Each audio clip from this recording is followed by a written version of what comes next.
Hello, beautiful souls, and welcome back to Light Beneath Layers, a journey of knowing thyself. Letter to God, May 8, 2021.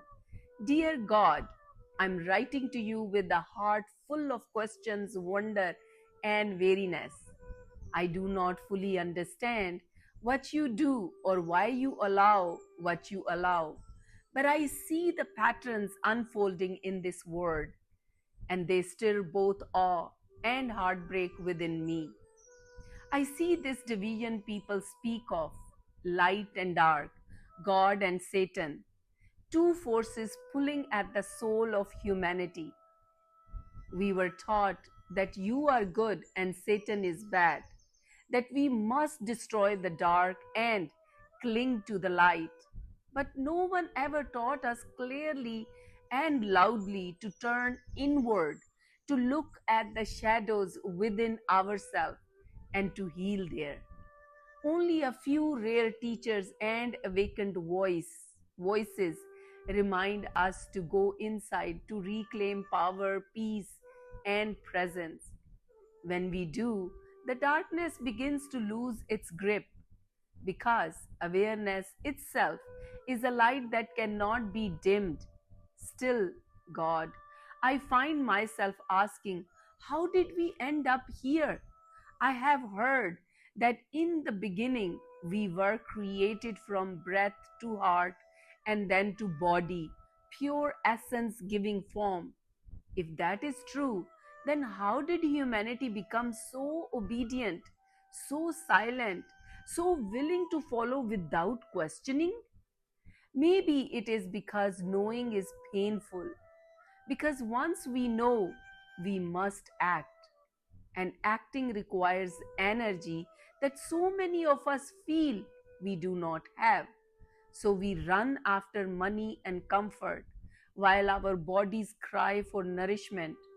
We chase success while our soul aches for rest. We call it survival, but in truth, it has become a kind of slow self betrayal. I watch how compassion has shrunk. We have mastered the art of minding our own business until our circle of care is reduced to only our children. And even then, we criticize and judge them instead of truly seeing them. When tragedy touches another family, we shrug and call it their problem, not ours. This separation wounds us more deeply than we admit because it eats away at our shared belongings. God, I wonder about your heart in all this. How heavy must it be to watch your creation hurt one another so easily? How heavy must it be to see innocent children suffer at the hands of those who hold power over them? It breaks my heart, and yet I send love and light even towards those I do not understand, even to the ones who cause harm.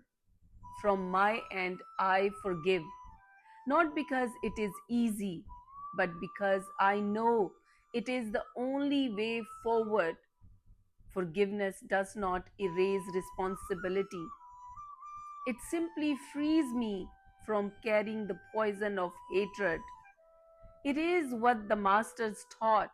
Forgiveness is the key that unlocks us from our own cages. Still, there are moments when I tremble. If suffering appeared before me in its rawest form, I might become angry, I might lose my balance. But for now, I practice sending love and light to every being I meet and even to myself. Then a revelation came to me.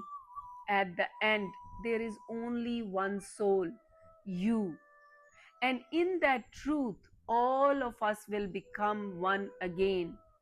When I first realized this, I asked, then what is the point?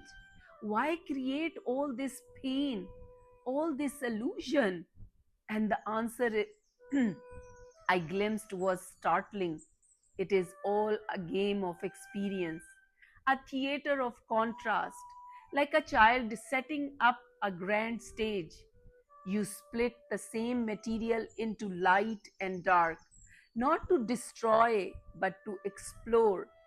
No one truly dies. Forms dissolves back into your essence, like tissues, returning to the body they were born from. The battle of good and evil becomes only a play, and when the curtain falls, you remain unchanged. Is that what this is, God? Did you create Lucifer not as an enemy but as an actor to balance the stage? Was darkness born not from cruelty but from the desire for contrast? I cannot say for sure. What I do know is this: the trap feels real, the tightening feels real, the suffering feels real, and so the choice we face is real: to live asleep or to live awake, to collapse into cruelty or to rise into compassion, to judge or to forgive, to separate or to remember that we were always one. So I write this letter to you not to accuse, but to remind myself: if all of this is illusion, then let me choose to play my part with love. If all of this is temporary, then let me choose to live behind something eternal: light and kindness, forgiveness also. Because in the end, God, this is what I believe. The light is not stronger because it destroys the dark. The light is stronger because it sees clearly and still chooses to love. May my heart and the hearts of many become brave enough to see, fierce enough to forgive, and gentle enough to hold one another while this world finds its way home. With love, your child.